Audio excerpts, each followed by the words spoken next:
Bienvenidas y bienvenidos a un nuevo capítulo de CN Ya, con nombre y apellido. En este capítulo recibimos a un actor de películas como La fiebre del loco, Machuca, La nana, Dawson, Isla 10 y que pronto viajará a Cannes a presentar La misteriosa mirada del flamenco. De teatro, cine y de su propia historia estaremos conversando en un instante con el gran Luis Dubó. Pero antes, saludemos a nuestros auspiciadores. Librería Vendaval, Irarrázaval 1970, Ñuñoa. Salón Glow by Oscar Soto, 1 Norte 649, Viña del Mar. Y Editorial Ariete, mejor editorial chilena de cómic, premios Pepo 2024. Adelante, Andrés Jara, con este nuevo capítulo de CN Ya, con nombre y apellido. Una vez más, bienvenidos, bienvenidas a este nuevo capítulo de CN Ya, con nombre y apellido. Hoy tenemos un invitado especial, conocido por todos y todas, por la mayoría.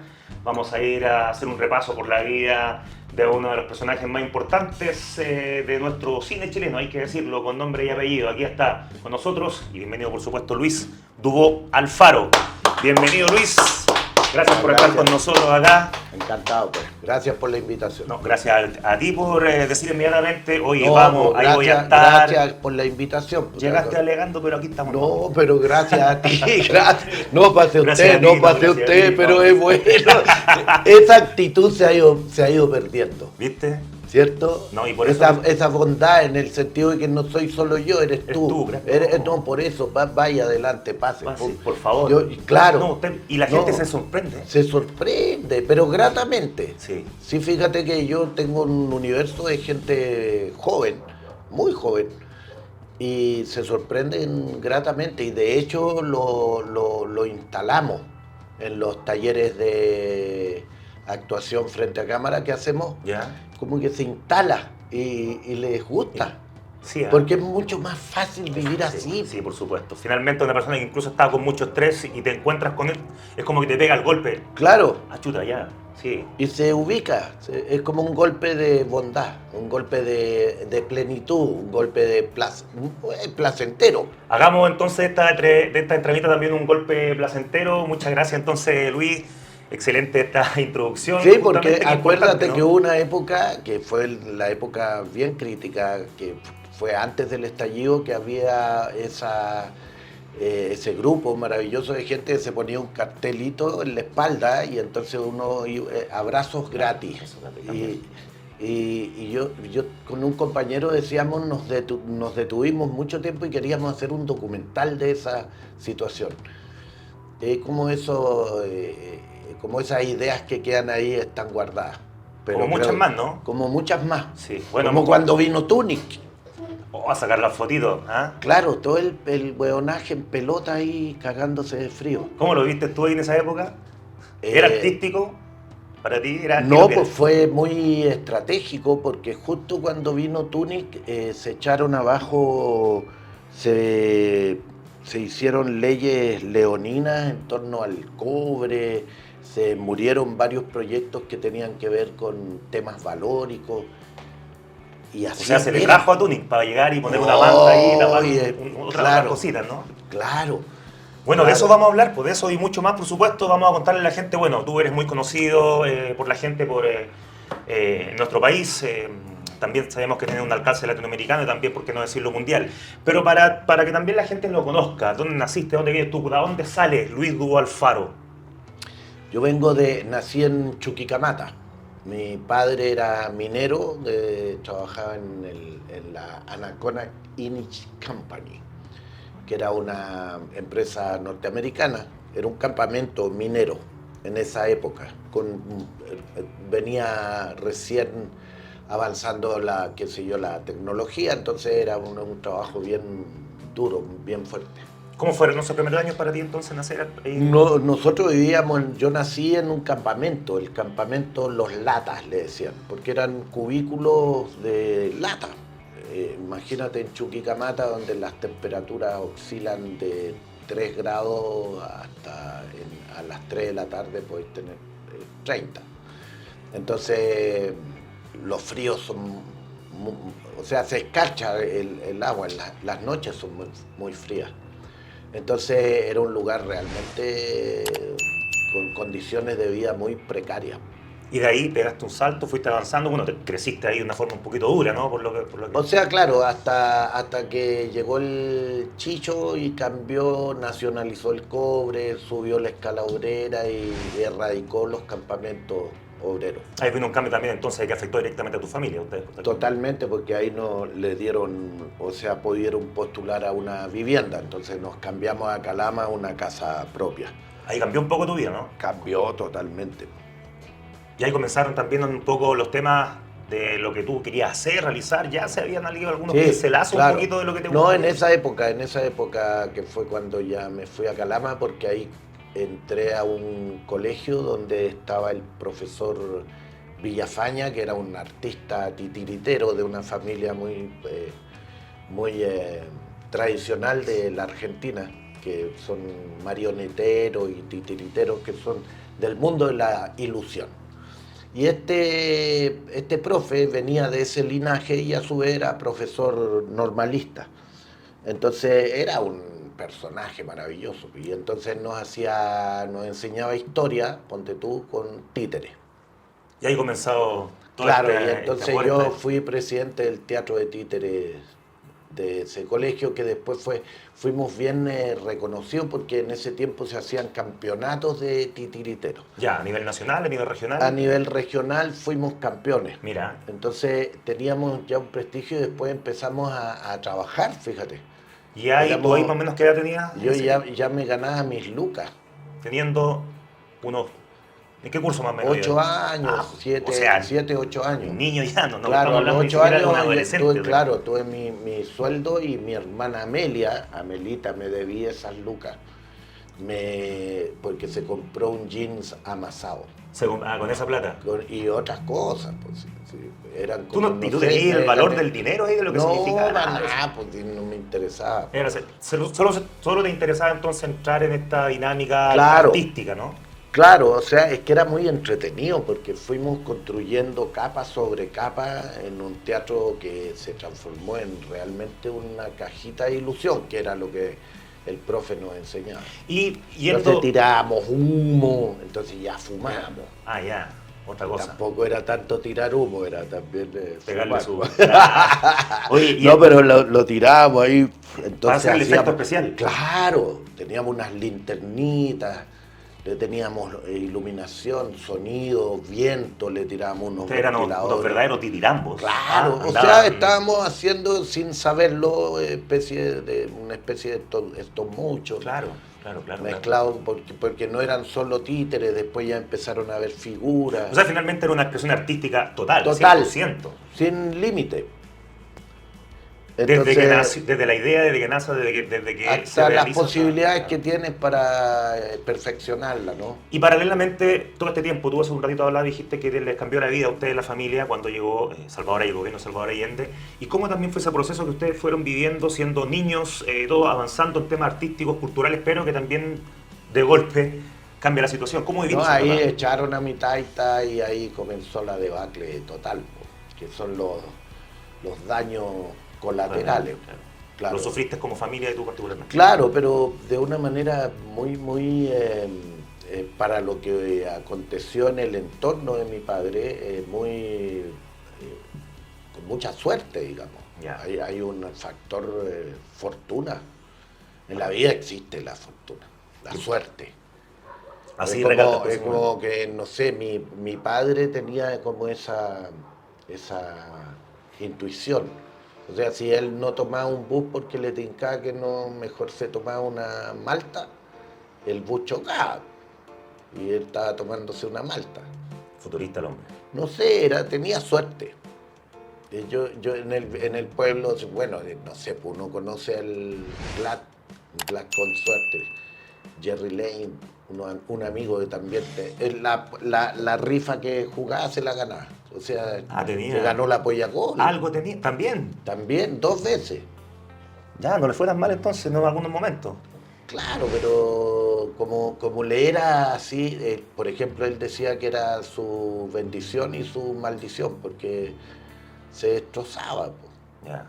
Tenía a lo mejor también una mentalidad, una emocionalidad artística No, del hombre, que era tan versátil para allá, para hacer le cosas. gustaba el hueveo. Ya. ¿Y el hijo cómo salió?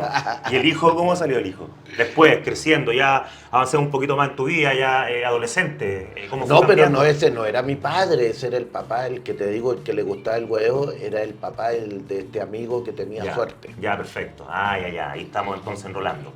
Pero mi papá tenía suerte, pero sí también le gustaba un poco el huevo, No tanto. pero no tanto, Déjeme. porque era la antigua, era de los viejos antiguos.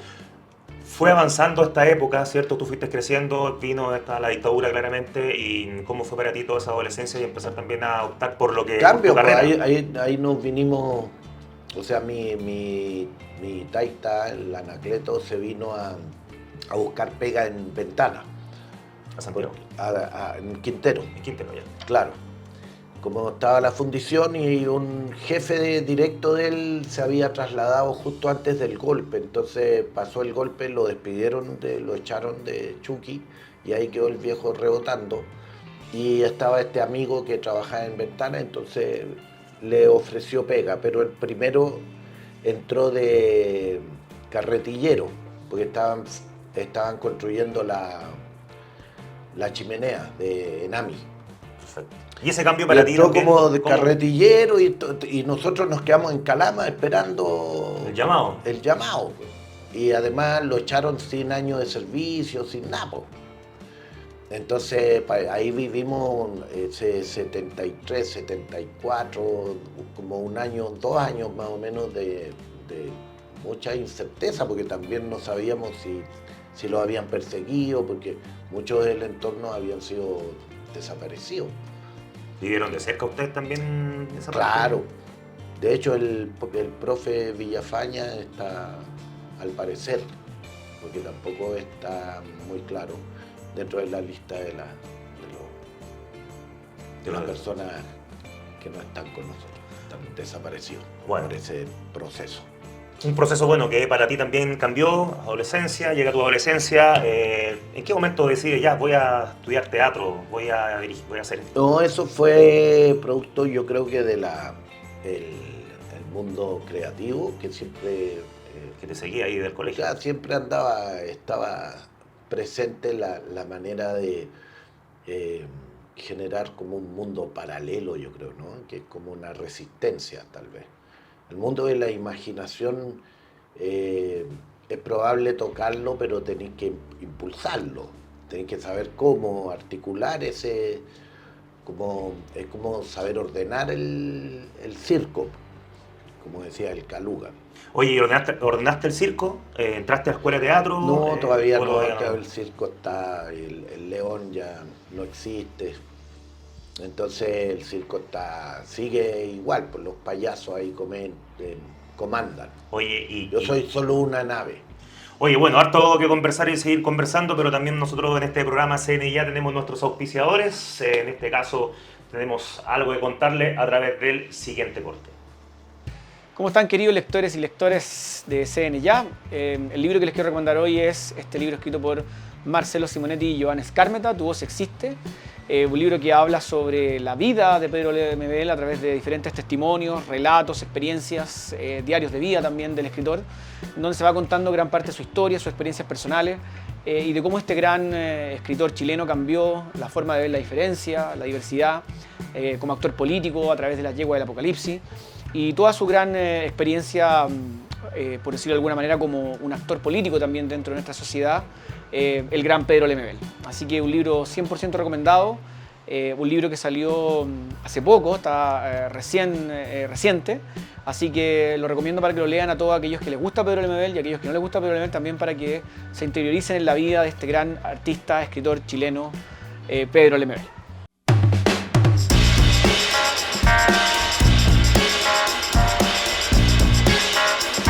El siguiente libro es una novela escrita por Mayo Farrell, una autora irlandesa que apareció hace poco en el mundo de la literatura, una gran escritora, y ha escrito varios libros, entre ellos Hamnet, que fue uno de sus primeros libros, y este que es El retrato de Casada. Este libro es la historia de Lucrecia de Medici, una de las más pequeñas del clan Medici, que por una situación fortuita, su hermana fallece, muere. Ella tiene que tomar el lugar de su hermana para casarse con el conde Alfonso de Este. El acuerdo, un acuerdo comercial, por supuesto, los Medici están venidos un poco a menos y como una forma de mantener el estatus de la familia, generan este acuerdo con este conde. Ella tiene la intuición de que este hombre la va a matar, se producen momentos bastante aterradores, también con bastantes dilemas éticos. Así que es un libro 100% recomendado para leer como una forma también de cómo se miraba en ese entonces la vida de las mujeres, la realidad también de un contexto aristocrático que a pesar del dinero y la fama que tenían los Medici, también tenían esta forma de ver la vida bastante particular, ¿cierto? Que tenía mucho que ver con la época también. Retrato de Casada tiene contexto histórico, tensión, intensidad y está muy bien escrito por esta autora irlandesa, Maggie O'Farrell.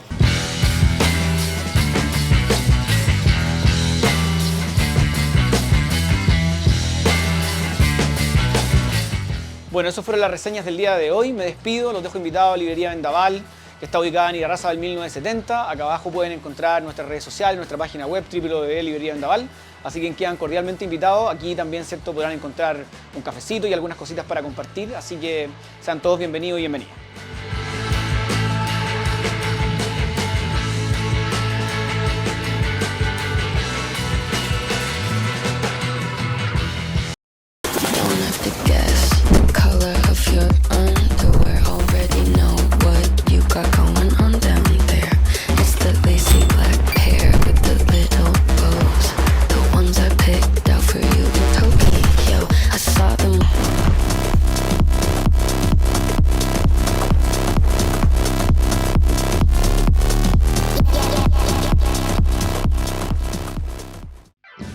Ariete Producciones, mejor editorial chilena de cómic, premios Pepo 2024. Ciencia ficción, humor, policial, infantil y mucho más. En Ariete tenemos un cómic para ti. Encuéntranos en arietepro.cl y Librería Vendaval.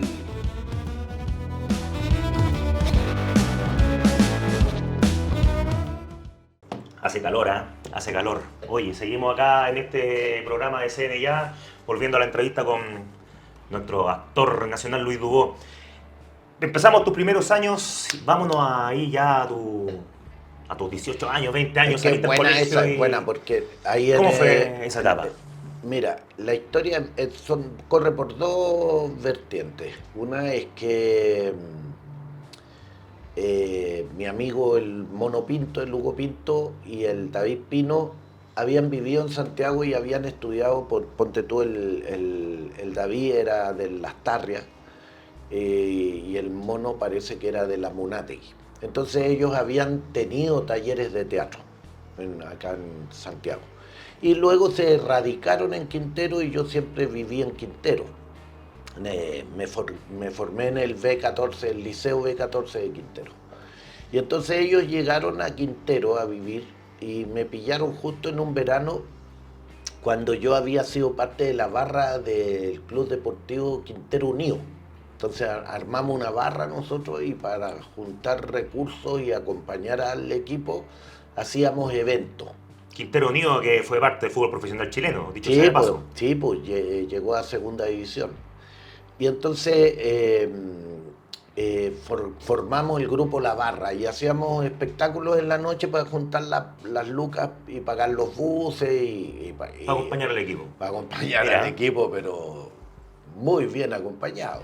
Y entonces juntábamos buenas lucas y hacíamos sketch, que eran trozos humorísticos y entre medio teníamos grupos locales que cantaban, cantantes, humoristas y nosotros que éramos el plato fuerte. Y nos iba súper bien, pues. O sea, llenábamos, me acuerdo, el Mónaco era como nuestro lugar, tenía un salón grande, sí, tenía un salón grande, entonces lo ocupábamos, armábamos escenario. Y ahí empezó, y entonces el Mono Pinto y el David me dijeron un verano, yo estaba estudiando programación en computadores, en Viña, en el AYEP.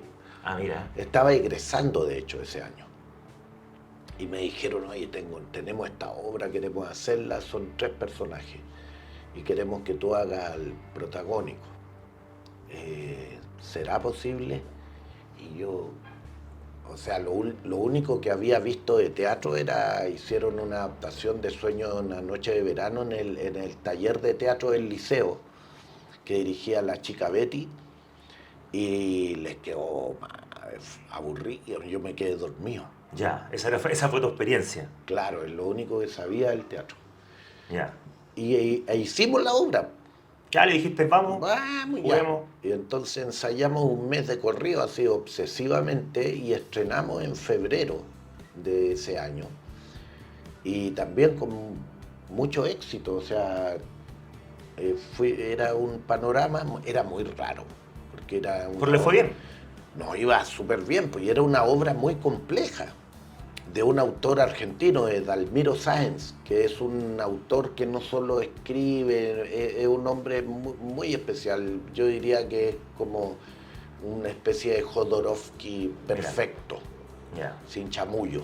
Y ahí te metiste entonces de lleno ya en el mundo y Claro. empezaste a hacer... Claro, y ahí Teatro, no, pues, y nos vieron los ñatos, unos ñatos de la Chile, que eran en ese tiempo tenían un programa de itinerancia y habían hecho unas presentaciones, me parece que ahí en Puchuncaví, fueron a ver nuestra obra. Y claro, y ellos nos dijeron, oye, pero esto está increíble, porque era una especie, sin saberlo, estábamos haciendo un teatro de resistencia. Y en base a puro talento, ¿ah? Y sin recursos. Claro, ellos sí, David y el Hugo tenían ya la experiencia, Ya. pero muy básica de un taller, más bien era la intuición, las ganas, y el tema era lo pertinente que era el tema, porque Quien Yo, se llama la obra, cuenta la historia de un juicio a un hombre común. Claro, entonces finalmente este se transforma como en un teatro de resistencia en una época difícil, ¿cierto? Claro, Para porque ustedes, pero tú también tenías tu vida ahí con tu familia en Quintero, exacto, ¿no? sí. Lo que ocurre, para entregar un antecedente también mucho más como parte de la historia, y es que el teatro de resistencia en Argentina fue mucho más provocador y muy amplio. El teatro abierto de Argentina, que está nutrido básicamente por autores que también son psiquiatras o se mueven en el mundo. Entonces hay una intelectualidad muy potente en esa época en Argentina. Y eso tú... ese autor, claro, ese autor que es Dalmiro Sáenz, escribe esta obra que tiene un título bien sugerente porque dice ¿quién? ¿Yo? O sea, me estáis diciendo a mí, me quería hablar de justicia a mí. Entonces tiene unos monólogos que es una letra muy, son esas obras que llegan a ser artísticas porque envejecen bien, ponte tú, ¿no? Porque siguen siendo actuales. Y tú te movías claramente, ¿cierto? En ese momento... Claro, pero es por culpa del profe de filosofía. Me lo comentabas un El ratito Jaime, atrás. el Jaime. Ese es el culpable, o si no yo estaría, no sé, por de vacaciones y no dando esta entrevista contigo. ¿Qué pasó con el profe Jaime ahí? El profe Jaime era capo, pues, era un maestro realmente. Ya. Porque llegó a hacer resistencia también ahí, pues era Al colegio ahí, a la escuela de usted, digamos, ahí en Quintero. al liceo. Y ahí comenzó 14, entonces... porque en esa época te pasaban filosofía a partir del tercero medio. Ya. Era En plena educación media para ti, Claro. era tu educación media. Claro, Ya. era ese. Yo creo que eso se les pasó a los milicos, como son tan ahueonados que pensaron, esta hueá que. No tiene ni un, Ni un no, brillo. no va a tener ningún cierto impacto Claro, en los porque si jóvenes. no lo hubiesen prohibido, pero mira lo que es la historia o la dicotomía del pensamiento humano, que ahora en democracia no hay filosofía, no hay Educación cívica. Claro. Y en ese a tiempo los pasó viola el ramo. Claro, y sin embargo allí es donde se gestó gran parte del pensamiento crítico que vino después a ser la explosión cultural que hubo en plena dictadura, pues en los años 80. Oye, y en ese sentido para ti, ya siendo un adolescente, comienzas, ¿cierto?, con este talento propio, ¿cierto?, a través de tu historia, y cómo llegas un poco ya a ejercerlo más profesionalmente, el tema del teatro, de comunicarte con otras personas que también ejercían esta misma profesión. Es que esta siempre misma- lo vi mismo como, gusto, ¿no? siempre lo vi, y cuando porque yo tenía lista la práctica en Chucky. Mi familia pensaba que yo terminaba programación en computadores y me habían conseguido una práctica en Codelco. Porque como que el mundo minero es bien endogámico en ese sentido, como que va el tío, la familia, son todos familiares los que están ahí atrapados en esa piedra. Entonces yo estaba listo para partir para allá, po. Y ahí el profe me cagó, po. ¿Qué te dijo? ¿Qué pasó ahí? No, porque ya me había metido el bicho del pensamiento crítico, entonces Y ahí yo tuviste que tomar una y además determinación. ya conocí a los milicos, a la gente de Quintero de la base aérea, cercanamente, muy cercanamente. Entonces, claro, naturalmente, bueno, nos vinimos a Santiago a estudiar teatro, los tres. David Pino, Hugo Pinto y yo. Y llegamos a una pensión, tuvimos con mucha dificultad en esa época. Plena dictadura. Plena dictadura, era todo muy duro. Y claro, y estábamos fuera teníamos que buscar una escuela y llegamos donde Fernando Cuadra. Ahí, ¿cierto? Hay un proceso de desarrollo, instrucción, se educan, Claro, ¿cierto? ahí, Sales tú. claro, no, ¿cómo es la experiencia pero para nos ti? fuimos después de ahí, pues, del Chico Cuadra, lo cachamos que que pertenecía a la fuerza contraria. Ahí en el instituto, donde En estaban el estudiando. planeta, en el cosmos, digamos. Ya, estaba por ahí en alguna parte, escondido. Ah, una ranita Claro. por ahí que hacía fuera. No, pero Fuera. mucho más, pues si llegó Mucho. a ser decano de la Facultad de Arte. Ah, mira. Pero también hay que reconocer la maestría que tenía en términos intelectuales, porque era un estudioso, era realmente era una biblioteca el viejo, claro. Pero tenía sus prácticas propias del miedo, del terror era una especie de amarillo, ¿no? Una persona Lo que podríamos decir hoy en día. Exacto, ¿Ah? claro. Avanza tu carrera, ¿qué pasa ahí contigo? Y entonces ahí formamos una escuela. La Un formaron. grupo, claro, porque éramos alumnos del Jorge Loncón, que era profe también de la Chile, y por un problema que pues, se presentó porque hizo un ejercicio de teatro pánico, un alumno quemó una bandera y eso generó un sumario, y el Chico Cuadra era decano de la Facultad de Arte de la Chile, por lo tanto era jefe del Loncón y el sumario y afuera. Y a su vez tenía el Teatro La Casa y Loncón era nuestro profe de actuación. Y el Chico Cuadra también lo echó de la escuela sin tener por qué haberlo echado, porque no era una institución del Estado, era una institución privada. Se le Y lo complicó. echó igual. Y nosotros éramos sus alumnos, 2 cursos. Entonces en una asamblea, todos llorando, dijimos, no, pues, hagamos una escuela, pues. Mira, Claro, pues si en vez de independentistas, separatistas, total. Claro, entonces juntamos las lucas que pagábamos y con eso contratamos a los profes que estaban en la línea editorial de lo que buscábamos, que era totalmente... Tenía otros intereses valóricos, o principalmente. sea, claro, era totalmente justo. Ah. No había ninguna por dónde perderse, entonces las primeras clases eran en una plaza y claro, y ahí se gestó un núcleo de personas que nos encontramos en el oficio del teatro. Así como nació la nueva canción chilena, aquí tenemos también un auge con las nuevas tablas. Claro, ¿cierto? Un grupo de personas que y hicieron con una maestros que izquierda. venían también, por ejemplo, Óscar Estuardo sigue siendo un maestro que está casi en el anonimato, sin embargo es uno de los maestros más potentes que tuvo la vanguardia durante mucho tiempo, no solo dramatúrgica, sino que como un ente pensante y creativo. O sea, don Óscar era un maestro, se escribía con los surrealistas a nivel mundial, gestor de las carreras artísticas en la histórica Universidad de Valparaíso. Claro. Bueno, Entonces, hubo un desarrollo importante ahí que claro, no, pues, intelectual la a cultura. nivel no solo, sino que como ente pensante, básicamente. O sea, Bueno, de eso ahí lo- se desprende arquitectura, plástica, música. Nosotros, todo. bueno, hemos visto en ti un desarrollo claramente que tiene que ver desde tu nacimiento de la zona donde naciste, cómo creciste, te educaste, y siempre tú has estado arraigado también al juicio crítico, ¿cierto? A los temas sociales de nuestro país. Llegaste, entraste al mundo y ahí es donde te quiero llevar, justamente. Pero no sin antes de eso, queremos darle también un pequeño consejo también, gracias a nuestros auspiciadores, un pequeño comentario que gracias a ellos también hacemos nuestro programa. Te invito, Luis, a ver el siguiente espacio.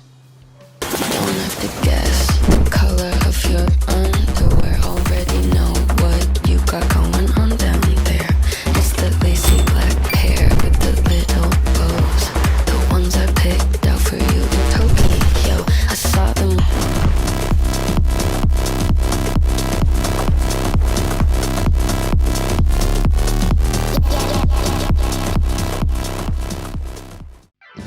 Ariete Producciones, mejor editorial chilena de cómic, premios Pepo 2024.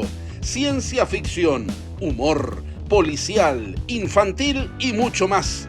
En Ariete tenemos un cómic para ti.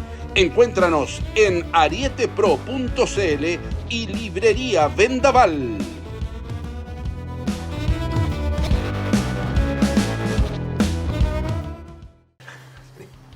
Oye, muchas gracias a todos, a todas por seguir junto a nosotros en CN Ya, con nombre y apellido, este programa que hacemos para todos ustedes a través de tusnoticias.cl, a través de nuestro canal de YouTube, nuestras redes sociales que ustedes pueden revisar 24/7. Seguimos entonces con nuestro amigo actor Luis Dubó. Pasamos por muchas etapas. Vámonos entonces netamente ahí al teatro, al cine, tu experiencia, cómo te forjaste ahí, cómo lo has vivido. Es que mira, recién tú hablabas, no, gracias, no, gracias. Gracias. O pase usted, no, adelante, no, por favor. Uno bueno que se ha perdido, pero que lo he podido pillar, pago yo. No, pago yo, no, déjeme a mí. Tranqui, Pucha, después me invitas ya, tú. Claro. Y cuando ocurre es muy emotivo. Sí, sí. Sí, como que se genera una buena onda. El otro día conversábamos, yo creo que se puede hacer un experimento social con aquello también. Porque yo creo que, porque como soy optimista, creo que la semilla, la gestación de la necesidad placentera de vivir, se va expandiendo. Sí, falta mucho eso. Y justamente esa necesidad placentera te llegó meterte al teatro después del cine. Claro, obvio. Claro, porque es justamente eso, pues es el momento de conexión, ¿no? ¿Cómo ha sido tu experiencia en el teatro chileno? Pasando por toda la etapa. Buenísima. Yo dirigí durante 14 años una compañía de teatro, la Trifulca Teatro, que sigue operando con Roberto Prieto, que tiene, él sigue trabajando con la compañía y hace teatro, básicamente teatro en tu colegio. Ya. Hace obras que tienen que ver con temas candentes dentro de la educación. Tú te has ido justamente más por esos temas, por temas más sociales que justamente por la pantalla, por la TV, porque claramente has hecho cine, ¿cierto? Has estado en muchas películas, pero siempre te fuiste más por la parte social más que por la parte que yo creo televisiva, que es como un instrumento, pues si soy trompeta no vaya a sonar como acordeón, pues, soy trompeta y hay un acordeón. O sea, yo creo que uno tiene que sonar en lo que se afina. Pues, es placentero para mí hacer... ¿Y cómo sonaría tu trompeta en una telenovela? ¿Cómo lo viste tú? ¿No sonaba muy bien ahí? ¿Cómo te tranca? ¿Qué pasaba ahí? Yo creo que ahí lo que más ocurre es que es una escuela también y también uno descubre el tema laboral, po. O sea, efectivamente tener la diferencia de ser independiente y vivir de tu...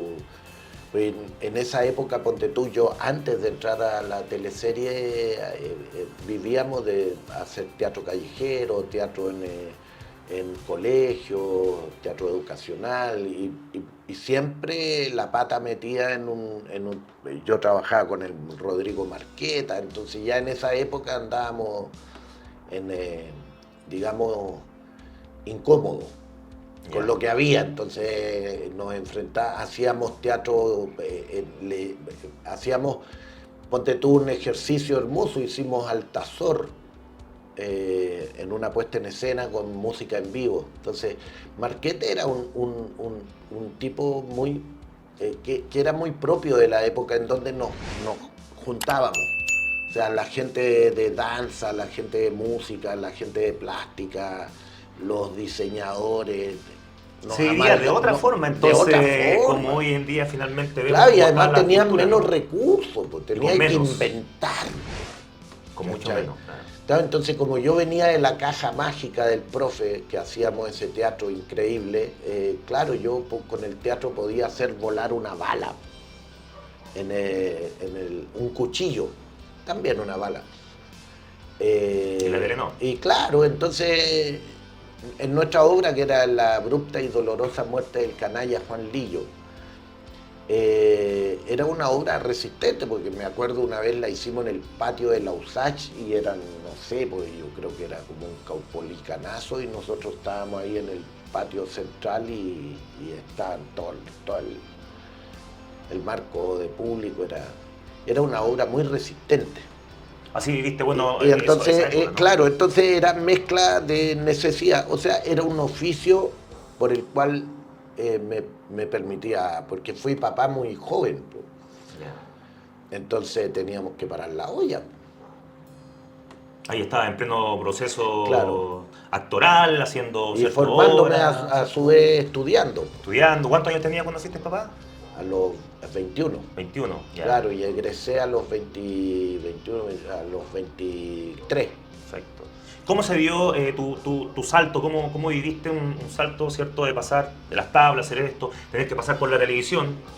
Pero también pasar al era, cine? claro, pero digo, la partida, o sea, esa época en donde uno forja el oficio, al cual siempre retorno, de hecho ahora vamos a volver con Amores de Cantina. Ahora Hermosa en obra. mayo sí, vamos a festejar ya no sé cuántos años, pero ya llevamos Harto ha tiempo la pasado llevan mucha- presentando sí, ustedes ahora Amores de Cantina. Claro, pero habíamos tenido un en los receso. territorios principalmente, ¿no? Sí, hemos viajado mucho con esa obra. Y estamos retomándola porque teníamos una temporada en el Teatro de la Universidad Católica, alcanzamos a hacer una función y vino la pandemia. Entonces teníamos esa deuda pendiente. Y hay mucha gente que ha disfrutado de la obra, pero tristemente también se ubica en un contexto histórico duro, difícil. Este país está sufriendo nuevamente. Así lo habíamos comentado hace un ratito, justamente, bueno, antes de entrar en materia que sabemos que te interesa mucho, que tiene mucho que aportar en materia social, queremos un poquito abordar esta temática del cine también, ¿cierto? Tú has hecho mucho cine, incluso me comentabas que hace poquito seguías trabajando en unos proyectos. ¿Cómo ha sido, y le podemos contar también un poco a la gente más actualizado, cómo ha sido ese trabajo? Sí, con Dieguito, que ahora el lunes ya voy a hacer el doblaje, porque tenemos que corregir algunas tomas de sonido. Hicimos me invitó a su proyecto, que es un proyecto muy hermoso. Este es tu último trabajo en cine. Sí, no, porque después hice Raza Brava, pero ahí también hice un trabajo con los actores, le colaboré en la parte actoral a Hernán Cafiero, Sí, digamos, pero Pero estabas trabajando con Diego, ¿cierto? Ese que es uno de los proyectos como, bien bonitos, como hermosos actor que está- dentro de su está- proyecto, claro. Y Diego es un joven cineasta que ha ido instalándose en la industria de Cannes, porque con sus primeros cortos ganó Cannes como director y después entró en una dinámica como de formación y también ganó su proyecto, su guión y ha ido ascendiendo y finalmente logra hacer su ópera prima, que es La mirada del flamenco, que es una película que creo yo que tiene una narrativa también muy actual. Pone en discusión algo que se está viendo ahora, es lo que hizo Trump en Estados Unidos, en donde... O sea, entonces esta película, o sea, el Diego la escribió antes, entonces es una película que va a entrar en un tema que es muy doloroso para el mundo. ¿Y eso cuándo hacer vamos a poder- desaparecer gente. ¿cuándo vamos a poder tener la oportunidad de ver Yo eso? creo que estamos, como te digo, esta próxima semana ya tengo que ir a hacer doblaje y allí hago pareja, digamos, no puedo decir nada porque es súper... Se vienen sorpresas, se vienen cositas. No, claro, es que es una película que cada detalle es revelador de un mundo muy interesante. Ahí trabajamos con las diversidades, hay un tema que tiene que ver con la historia, es una película también que abarca una época, habla del tema de los primeros contagiados del SIDA. Entonces es una temática que está instalada en una época distinta, pero que desgraciadamente... Se vuelve a repetir un poco la historia, ¿no? Claro, claro, Eso ustedes, bueno, lo van a presentar en Cannes, Sí. Tapre Festival. claro. Es un proyecto de Cannes Industria. Te vamos a ver entonces por la alfombra roja por allá. Yo creo que puedo estar por allá porque somos parte del equipo. Soy... sí, po. Vamos con todo entonces a Cannes. Claro, po. Oye, bueno, ha hecho mucho cine, ha hecho mucho trabajo. Vamos a entrar un poquito ahora en materia social, que es lo que también te gusta a ti. Sabemos que tu talento está trabajando en muchas cosas, también se lo vamos a comentar un ratito más a la gente. Pero justamente hoy en día en este mundo que lo comentábamos, que está un poquito ahí, está complicado, las cosas no están, a lo mejor no fluyen tan bien como deberían fluir. No se da esa temática que hablábamos, por favor, sí, gracias. No, gracias a ti. Eso que tú también tratas de plasmar incluso en algún proyecto de trabajo. ¿Qué pasa hoy en día en el mundo actoral chileno? ¿Qué pasa en nuestra sociedad? ¿Cómo estás viendo ese problema que hoy en día también se está dando? Yo soy, como te decía, soy optimista, entonces yo creo que, como decía mi taita, río revuelto, ganancia de pescadores. Y recuerde que en cualquier acequia, hasta los surullos flotan. Son unas maquinarias filosóficas de mi taita, pues, de Anacleto. ¿Y que se aplican acá? Anacleto decía, por lo menos, mire, para acá chancho su San Martín y para acá bicho su agujero, y si tenéis 2 patas, ¿para qué queréis 4 zapatos? ¿O te creéis vaca? Oh, la media vuelta, te pasaste, Anacleto. Oye, bien Entonces, Anacleto. claro, tiene que ver con el mundo de los deseos, pues, o sea, si el mundo de los deseos te hace que todos tus deseos sean materiales, podéis correr el riesgo de convertirte en un acumulador. O sea, Diógenes te abraza. Y eso pasa hoy en día mucho en el mundo O sea, actoral, televisivo. en todo, pues. Cuánta cantidad de cosas uno acumula que no le sirven. Entonces, Es un poco entonces claro, pero eso mismo en sí mismo genera una intención de chao. O sea, en algún momento empieza a ocurrir naturalmente un grupo de gente que no está de acuerdo con esa manera. Forma. Claro, esa manera de vivir o pensar o qué sé yo. Y para ti también toda esta cosa, por ejemplo, los Entonces premios, va ocurriendo, todas estas cosas, los grupos claro. del Tazón, las cosas del premio del Tazón, Claro, pues, las polémicas que ocurren ahí, todo eso, ¿no? Claro, que tiene que ver con un mundo de deseos. Yo creo que hay mucha imaginería en torno a un oficio que es muy complejo. Esto no se trata de eso.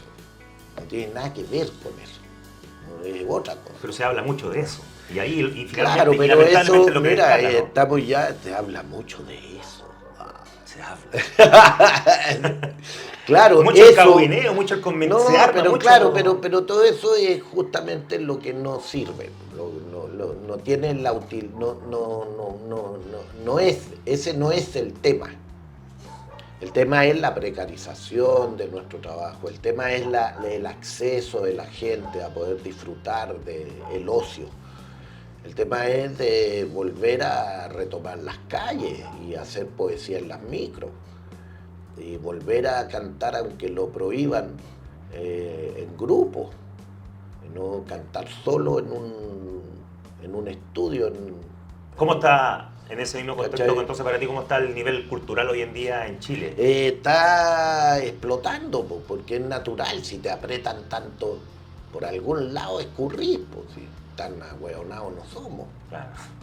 Claro, siempre pasa, sí, es natural. Estamos en una época entonces para el gremio. De crisis, no, en general, hay una crisis total y se escurre, entonces hay mucho interés también. Por ejemplo, en los talleres que hacemos de perfeccionamiento actoral frente a cámara, junto con Renata Casale, con Pablo Barbato y con Fuji, somos 4 personas que estamos a cargo de ese proyecto.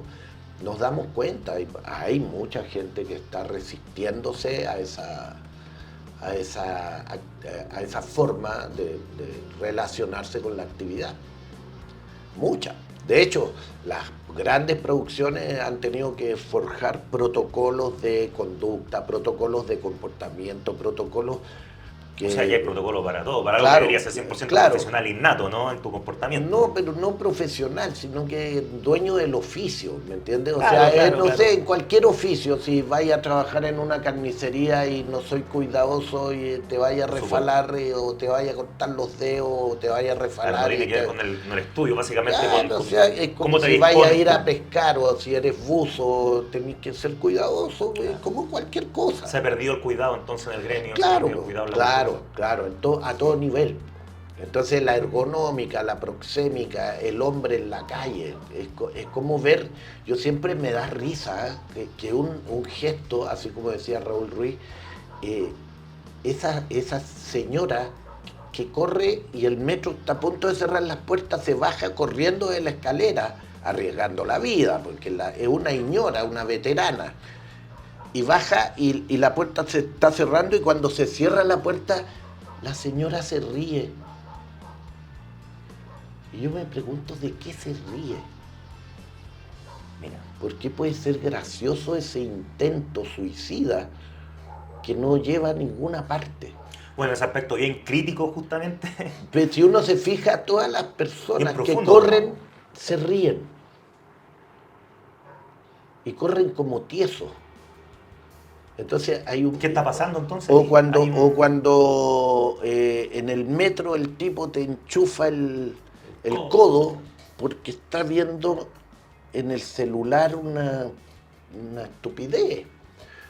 Entonces ese contacto, claro, la pandemia nos enfermó más todavía, pero llega un momento en que hay resistencia. Entonces, qué sé yo, están los ciclistas, ¿me entiendes? O sea, la resistencia a lo incómodo es natural en el ser humano.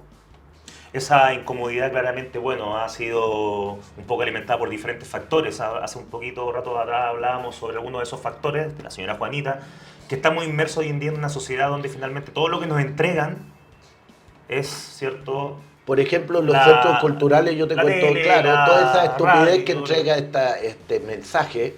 El mensaje hace que le entrega la ciudadanía. Claro, se le a la entrega señora ciudadanía. Juanita. Y entonces la señora Juanita, de Ponte tú, de tal, no va al centro cultural porque no tiene la ropa apropiada, porque considera que ir al teatro es un evento.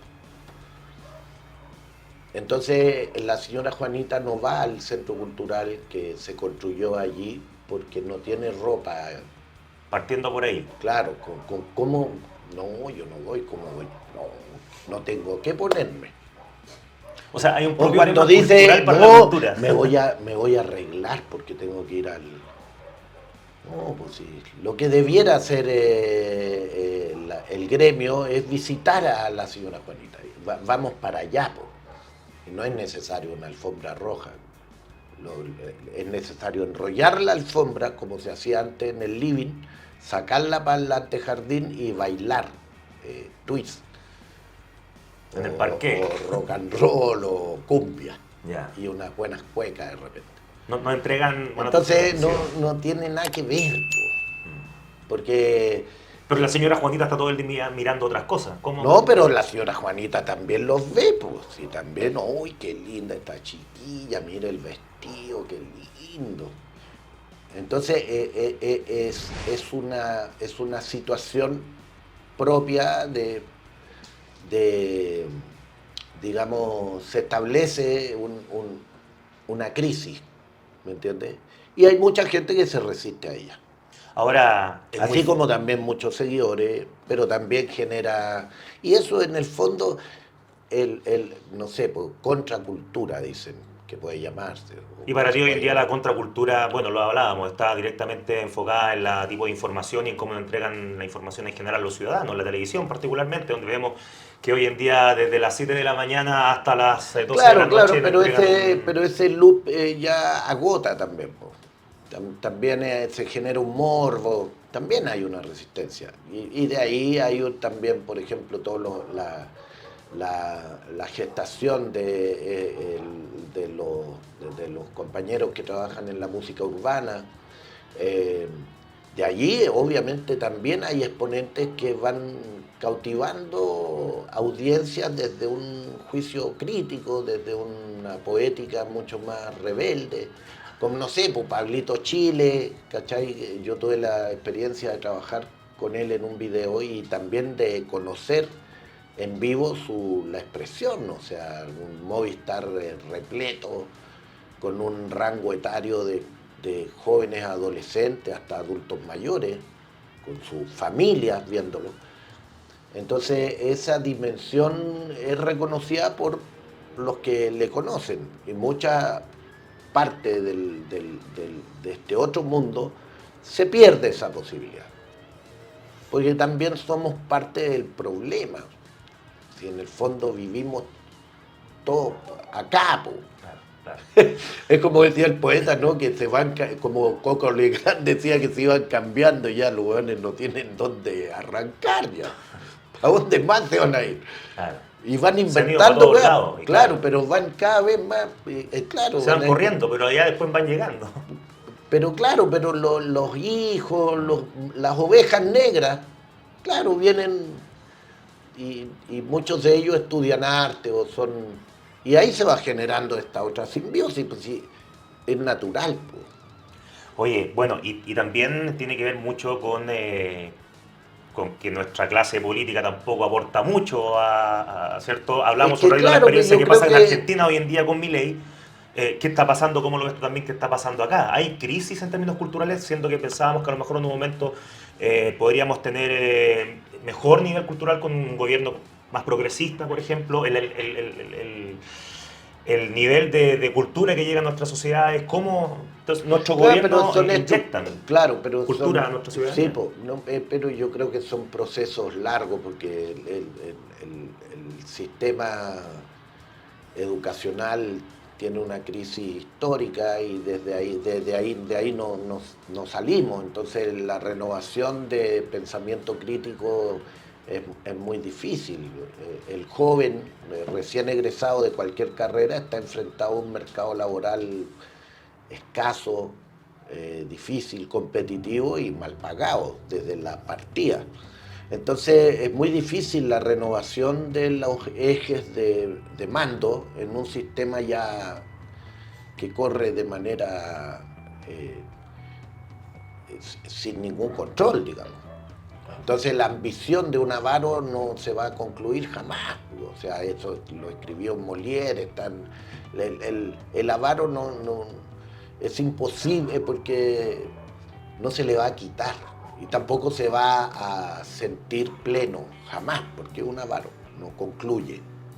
Entonces ese sector de la sociedad que no comprende que necesita al otro, porque al otro sí lo necesita. porque tienen que desplazarlo, no sé, pues es imposible que vivan solos. Entonces, allí cuando se genera esa crisis, cuando falta la mano de obra calificada, ahí ya se preocupan. Entonces vuelven de nuevo a instalar sistemas, maneras para obtener lo que ellos requieren. O sea, es muy difícil que un empresario prescinda de la mano de obra migrante porque le conviene. Claro. Bueno, ahí entramos en todo. Entonces, por un lado, le castiga, pero por otro lado lo necesita. Tú hablabas hace poquito atrás de la experiencia que tuviste en una conversación con tus colegas argentinos. ¿Qué está pasando por allá, con el cine allá? Está muy triste todo, está muy triste porque no se lo esperaban, no esperaban que llegara a tanto. Entonces yo creo que también los excesos también identifican la crisis personal en este caso de Milei. O sea, por sus actos, recuerda, por sus actos les conoceréis. Entonces, claro, cuando ya se mete en el mundo de las diversidades y empieza a prohibir formas de vida, elecciones de vida, entonces ahí la intelectualidad argentina dice, y espontáneamente hacen el domingo pasado una marcha gigantesca, que es muy raro, porque en Argentina el poder de los sindicatos era el que naturalmente se manifestaba en las calles y podía presionar al poder central. Pero en este caso fue una experiencia totalmente espontánea. Entonces se reunieron familias, no sindicatos. O sea, el hombre, o sea, la señora Juanita.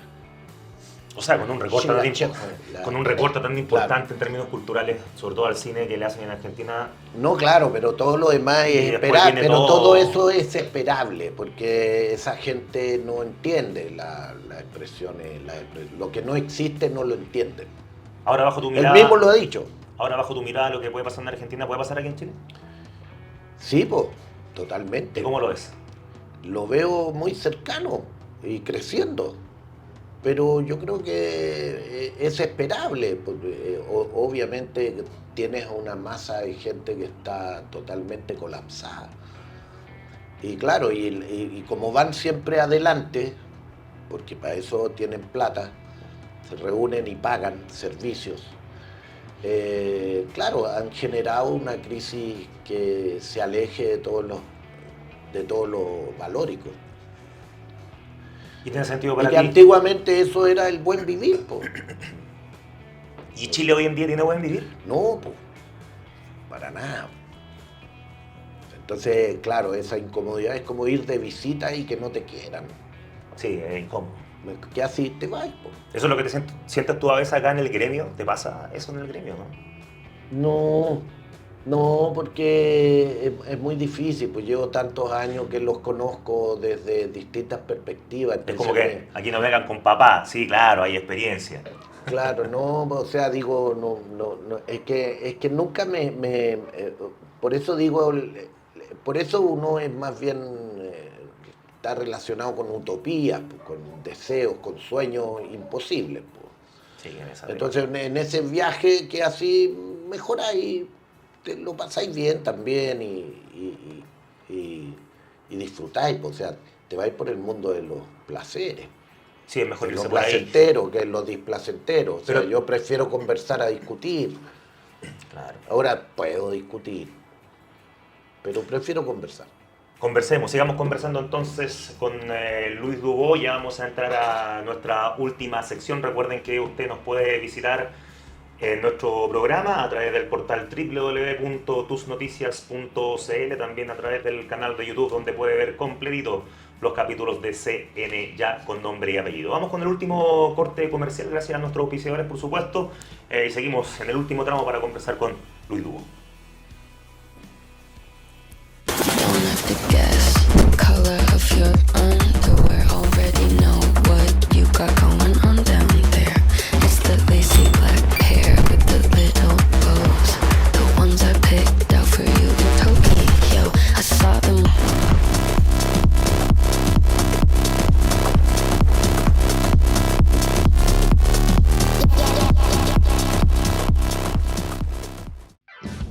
Ariete Producciones, mejor editorial chilena de cómic, premios Pepo 2024. Ciencia ficción, humor, policial, infantil y mucho más. En Ariete tenemos un cómic para ti. Encuéntranos en arietepro.cl y Librería Vendaval.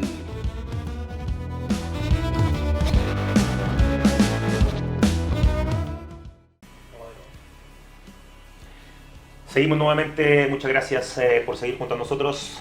Estamos en CN Ya, con nombre y apellido, con el destacado actor nacional Luis Dubó, que vamos ya entrando en tierra derecha en esta grata conversación que hemos tenido, donde la gente te ha conocido también tus apreciaciones.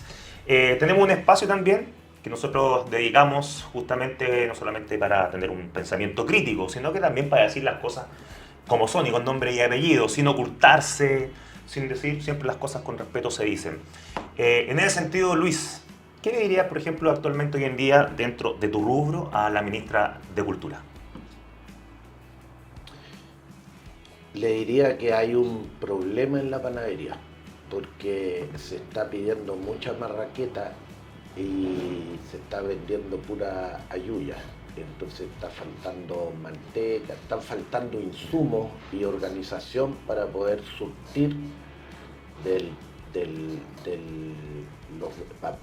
para poder surtir de expresiones culturales, las expresiones vivas básicamente, a un público que está ávido de recibirlas. Yo creo que los mecanismos hay que mejorarlos, hay que evitar tanta burocracia. Nosotros los artistas que nos dedicamos a nuestro oficio, la gente que se dedica a un oficio básicamente es humilde, y humilde quiere decir persona en lo propio, está ocupado. Nosotros vivimos ocupados. Entonces hay que mejorar esa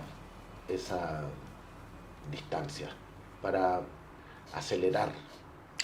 lograr acelerar los procesos y llegar a mucha más gente, y también recibir el aporte, el talento local, las regiones. La identidad nuestra es exquisita y estamos muy bien colocados en estos tiempos en donde la identidad es un valor único. A pesar de que no haya tanta torta, hay que repartirla mejor. ¿Se Que reparte yo mal? yo creo que hay mucha torta, Hay pero torta. se la llevan los Ya. que no son de acá, pues. Entonces ahí Entonces está mal genera- repartida la torta directamente.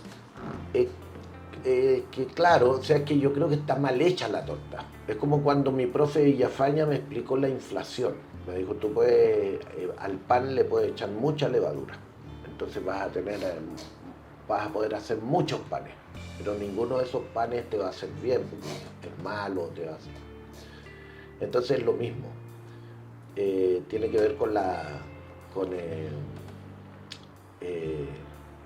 potenciar, permitir. Son otros verbos, ¿no? Los que hay que incluir en el trámite. No puede ser que sigan habiendo preguntas en los fondos como, por ejemplo, ¿cuál es el impacto de tu obra? Chuta, no sé, puede cambiar de que a la gente le crezcan alas y después de verla y vuelen. Eso es lo que quiero yo. Y lo pondría ahí.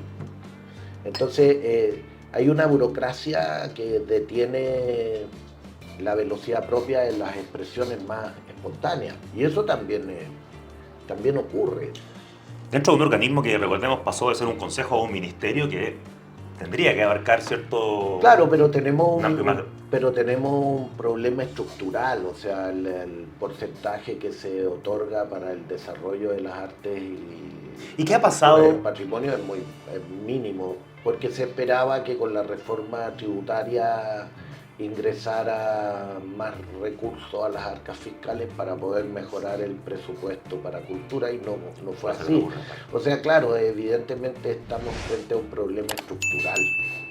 No solamente Pero- en términos de gestión. Claro, pero de todas maneras eso genera otra respuesta. Acarrea. Pero obvio, Otro pues, problema. sí, ¿qué vaya a hacer? ¿Qué podía hacer? Inventáis, po.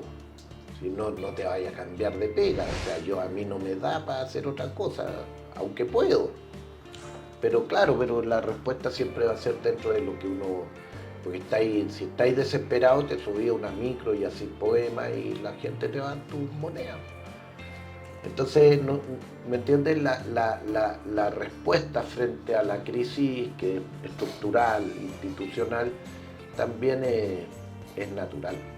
Oye, y dentro de ese mismo contexto, con nombre y apellido, brevemente.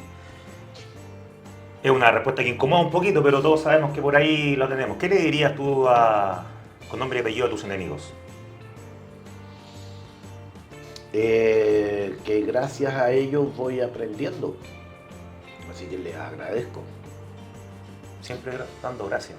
Pero lógico, imagínate, como decía mi taita, siempre agradezca, y me decía, cuando se quiera alejar a alguien de usted, pídale plata prestada. No, es mejor forma. No, y lo mejor, devuélvasela.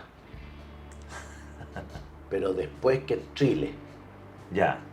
No antes. no antes. Está bien. Buen consejo. Claro, o sea, no sé, pues si uno escucha al Turco Cafrune, al Atahualpa, son las forjas del buen vivir en el fondo.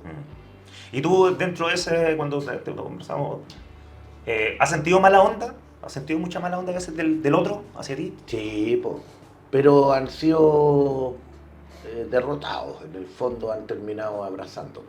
Ya. Le das vuelta la La tortilla. ¿Y a tu amigo entonces? ¿Qué le dirías con nombre y apellido a tu gente? No, somos yunta. Tengo la suerte de contar con gente que sin necesidad de abrazarles físicamente, estoy constantemente abrazándoles. Entonces allí hay un bloque de personas que seguimos sosteniendo esta utopía de mejorar la vida, un 2-3 por mí, por todos mis compañeros y toda esa. Y tú eso lo vives primero de una forma, bueno, familiar, un poquito, para ir terminando, lo vives en un concepto más familiar, tú vives tu pareja, ¿cierto? Primero que todo, también Sí, pues tienes con la tu hijo. Renata, más encima con la Renata compartimos, hacemos el taller de perfeccionamiento actoral frente a cámara, junto con Pablo Barbato y con el Fuji. Y por supuesto que en el camino han ido apareciendo nuestros ayudantes maravillosos, el Lolo, el Toño, la Vale, son una ¿Cuántas cantidad, personas? la Jo, muchas catas, mucha gente joven con una calidad de personas muy bella. Dentro de todo, Entonces, que te conocemos, siempre te rodea así. es que naturalmente Esa parte va emocional. ocurriendo, pues, si va a ocurrir, es natural, pues si uno se siente cómodo en un lugar, ¿qué quiere hacer? Volver, pues. Si tuviste una buena conversa, ya te hacía amigo al tiro, ¿para qué vaya a perder tiempo? Yo creo que eso es interesante eso, es como no hay tiempo que perder, como decía el poeta Huidobro, este buque tiene los días contados. Oye, y dentro de eso mismo entonces, con nombre y apellido, para toda nuestra gente que nos ve a través de nuestras plataformas, nuestro último mensaje, tus 30 segundos de minuto de confianza, al hueso, al grano, para ti, la camarita amiga. Mira qué bueno, la camarita amiga se puede nutrir de talento para quienes están interesados en mejorar y obtener herramientas y secretos de cocina para enfrentar el mundo de las imágenes. Está nuestro taller de perfeccionamiento actoral frente a cámara que hacemos con Renata Casale, Pablo y Fuji. Es un espacio de laboratorio en donde le damos rienda suelta al conocimiento de la magia de la copia de la realidad o del parecido a o de la búsqueda de lo invisible. Y no solamente destinado a gente que sea... No, actriz. es difícil, tienen que ser, claro, está orientado a personas, por eso se llama perfeccionamiento, o sea, no te puedes perfeccionar si no tenía una base. Claro, porque sería muy difícil otorgar herramientas, es muy largo. Y nuestra intención es compartir experiencias para mejorar el oficio. para que el intérprete tenga conocimiento, sea más efectivo, pueda descansar en la técnica y dar vuelo a lo invisible, las emociones, el mundo de las emociones, el mundo de la construcción del rol, el mundo de la mirada, los ojos.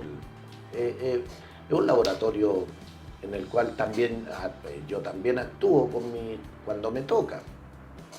Vamos, todos los títeres. Todos los monitos bailan. Todos los monos bailan. Bueno, harto mensaje, harta conversación, mucha información, bien agradable, bien bonita. Luis, nuevamente te agradecemos por estar junto a nosotros, por haber dicho inmediatamente sí, con ustedes vamos al programa.